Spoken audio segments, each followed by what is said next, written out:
નમસ્તે મિત્રો, થોડીક બ્રેક લીધી, ફરી પાછી આપણે વાત કરીએ દ્વિગુ સમાસ. બીજો ઇમ્પોર્ટન્ટ સમાસ કયો છે? દ્વિગુ. કયો સમાસ?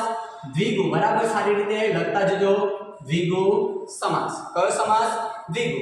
તો આને પણ યાદ રાખવા માટે આપણે ટ્રીક બનાવવાની. શું બનાવવાનું? ટ્રીક, ફોર્મ્યુલા, ફંડામેન્ટલ, જે તમારે જે કહેવું હોય તે પણ યાદ રાખવા માટેની એક થોડીક ટ્રીક. ઠીક, ચાલો તો ટ્રીક બનાવીએ. આપણે તો ઝાડ જ ઉગાડવા જોઈએ, એટલે જેવું આવે એવું આપણે ઝાડ દોર્યું છે. ચાલો તમે પણ તમને જેવું ગમે તેવું કરજો. ચાલો ઠીક છે. ટ્રીક.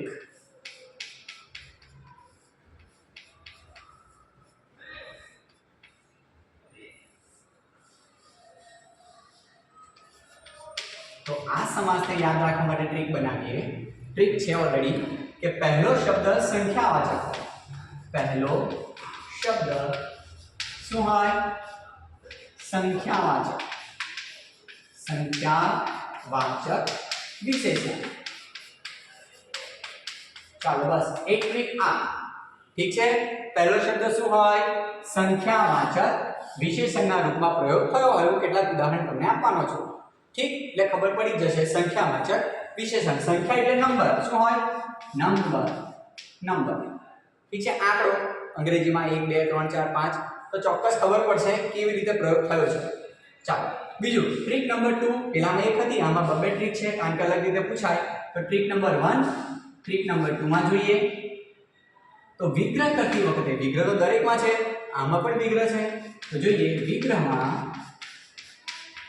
વિગ્રહમાં અંતે સમૂહ અથવા સમાહાર આવે છે. સમૂહ અથવા સમાહાર આવે છે.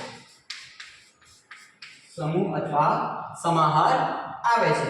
તો જો જે પણ તમને પ્રશ્ન ગમે તે રીતે પૂછે, વિગ્રહની અંદર સમૂહ કે સમાહાર આવ્યો હોય, જવાબ લખી દેવો દ્વિગુ સમાસ. પહેલો શબ્દ સંખ્યાવાચક છે, વિશેષણના રૂપમાં છે, તમે એનો વિગ્રહ સમૂહ કેવું બતાવો છો, તો જવાબ તમારે આવો લખી દેવાનો. Terms and condition apply. હજુ જેમ આગળ વધતું જશે તેમ જવાબ આવશે. યાદ રાખજો, વિગ્રહના આધારે જ સમાસના પ્રકાર બને છે. આ ટ્રીક તો બનાવી, પણ હું અલગ રીતે વિગ્રહ બનાવું તો જવાબ અલગ બને. એમ તો મારાથી નહીં થાય. શાસ્ત્રમાં અથવા તો પુસ્તકમાં અથવા તો વ્યાકરણની બુકમાં જે રીતે એનો જવાબ આપ્યો છે એ રીતે જ બનાવવાનો છે. આપણે મન ફાવે તે રીતે બનાવી લઈશું, ચાલશે નહીં. તો ચાલો ઉદાહરણ જોઈએ. આના પ્રથમ શબ્દ સંખ્યાવાચક આપણે લઈ લઈએ. સૌથી પહેલું નવરાત્રિ આપણને બહુ ગમે. ઠીક છે. ચાલો તો લખીએ નવરાત્રિ. શું લખ્યું? હવે નવરાત્રિની જોડણી બંને રીતે સાચી. હસવાઈ લખો તોય સાચું, દીર્ઘઈ લખો તોય સાચું. ચાલો નવરાત્રિ. શું વિગ્રહ બનાવીશું? નવરાત્રિઓનો સમૂહ. નવરાત્રિઓનો સમૂહ. સમજાયું? બીજું ઉદાહરણ લખું છું. પંચામૃત. આ પંચથી તમને શું યાદ આવ્યું? પંચામૃત. તો 5 અમૃતોનો સમાહાર. 5 અમૃતોનો સમાહાર. હવે અહીંયા કેમ સમાહાર લખ્યું? જો મિત્રો, સમૂહ લખો તો પણ સાચું, સમાહાર લખો તો પણ સાચું, પણ ક્યારે સમૂહ અને ક્યારે સમાહાર આવે એમાં થોડોક એટલે બહુ જ ઓછો ફરક છે. જેવી રીતે વસ્તુ હોય, શું હોય? વસ્તુ હોય તો આપણે એને છૂટી કરી શકીએ છીએ, એટલે એને સમૂહ કહી શકીએ. પણ એવા દ્રવ્યો, શું હોય? દ્રવ્ય જે એકવાર ભળી જાય પછી અલગ થતા નથી, તેને સમાહાર કહેવાય. તો આ પંચામૃત 5 પ્રકારના અમૃત છે, જેની અંદર દૂધ, દહીં, ઘી, મધ, સાકર. દૂધ, દહીં, ઘી, મધ, સાકર એકવાર ભેગી દીધા પછી પંચામૃત બનાવ્યું. પછી મારે એને અલગ કરવું છે, નહીં થાય. એકબીજામાં મિશ્રિત થઈ ગયા હશે. જ્યાં દ્રવ્ય હોય ત્યાં સમાહાર, વસ્તુ હોય, અલગ પાડી શકાય એવા પદાર્થો હોય ત્યાં સમૂહ આવે. તો ખબર પડી ગઈ? ઘણા બધા ઉદાહરણ છે, આપણે ફટાફટ બોલતા જઈએ. ચાલો પંજાબ, ત્રિદેવ. ચાલો ત્રિદેવની જગ્યાએ ત્રિમૂર્તિ. અને મારે ઘણા બધા શબ્દો લખવાના છે, પણ ટર્મ્સ એન્ડ કન્ડિશન એપ્લાય વાળી વાત આવવાની છે, એટલે હું તમને પછી કહીશ. ત્રિદેવ. વિગ્રહ કરીને ઉત્તર આપવાના. બબ્બે ઉત્તર બનતા હોય તે પણ જવાબ આપવાના. ચાલો બબ્બે ઉત્તર બનતા હોય એવો એક જવાબ લખું છું એટલે તમને ખબર પડશે. ચાલો શું લખીશું આપણે? તિરંગા, તિરંગો લખું કે તિરંગા લખું? તિરંગા. ચાલો ઠીક છે. આ હિન્દી માટે શબ્દ છે તિરંગા, અને ચાલો તિરંગા શું કરીશું?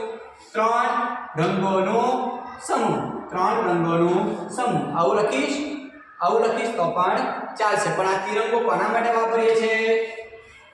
વિગ્રહમાં લખું ત્રણ રંગો વાળો ઇન બ્રેકેટ ભારતનો રાષ્ટ્રધ્વજ, તો એ જવાબ બીજામાં આવી જશે. ધેટ્સ અ બહુવ્રીહી સમાસ. એટલે આપણે વિગ્રહ બરાબર કરવાનો છે અને એના આધારિત પ્રકાર આપવાના છે. ચાલો હવે વાત કરીએ પંજાબ, 5 નદીઓનો સમૂહ. ત્રિમૂર્તિ, 3 મૂર્તિઓનો સમૂહ. બીજા કેટલાક ઉદાહરણ તમારી સામે લખું છું. ત્રિવેણી, અર્થ પર તમને ખબર પડશે. 3 નદીઓનો સમૂહ. આગળ ફરી પાછું એક ઉદાહરણ લખું છું. પંજાબ, ત્રિમૂર્તિ, ત્રિવેણી, પંચવટી, 5 વૃક્ષોનો સમૂહ. મિત્રો સમાસ ટોપિક ખૂબ જ અગત્યનો છે, એટલા માટે એક શું થાય છે, આપણને સમાસનો એક અંક તો મળે જ છે. બીજું આ દ્વારા સંધિ વિચ્છેદ સારી રીતે શીખીએ છીએ. ત્રીજું શબ્દ સમૂહ પણ આપણને આવી શકે છે. ચોથું આપણે સમાનાર્થી શબ્દોને, નવા શબ્દોને પણ ઓળખતા થઈએ છીએ. એટલે આ એક ટોપિક પરીક્ષામાં 6 થી 7 અંકોનું તમને તૈયારી કરાવી શકે એવો સરસ મજાનો ટોપિક છે. અને ભવિષ્યમાં પણ જો તમે ગવર્મેન્ટ એક્ઝામમાં આપવાના હોય, કોમ્પિટિટિવ એક્ઝામ, સ્પર્ધાત્મક પરીક્ષાઓ, તેમાં સમાસનો ટોપિક પૂછાય છે, તો સારી રીતે સમજી લેજો. ઠીક, ચાલો થઈ ગયું બધું. પંચવટી, વટી એટલે વૃક્ષો, 5 વૃક્ષોનો સમૂહ. 5 નદીઓનો સમાહાર, 5 નદીઓનો સમાહાર. આ પણ 5 નદીઓનો સંગમ એ સમાહાર છે. 3 મૂર્તિઓનો સમૂહ. ઠીક છે.